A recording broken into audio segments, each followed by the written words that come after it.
Hello guys, welcome back to the channel. In today's video, I'm going to show you how to make grilled squid with fruit jam in Heartopia Call of Whales event.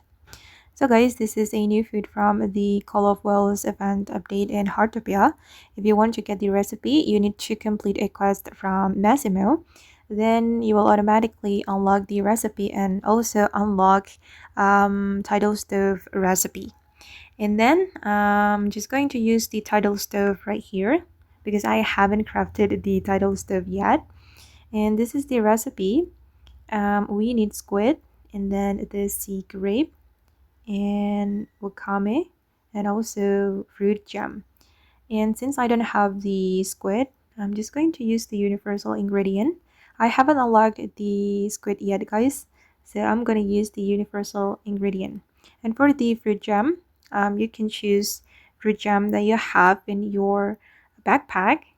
I'm just going to use this one.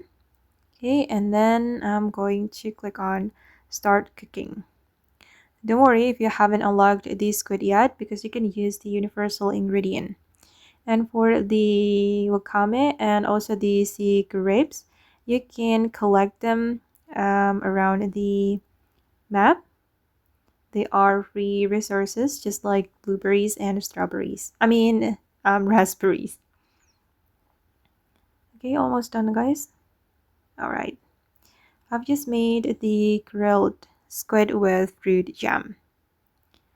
Okay guys, and that's how we can make the grilled squid with fruit jam in Heartopia Call of Whales event. I hope this video will be useful for you. Thank you so much for watching and bye!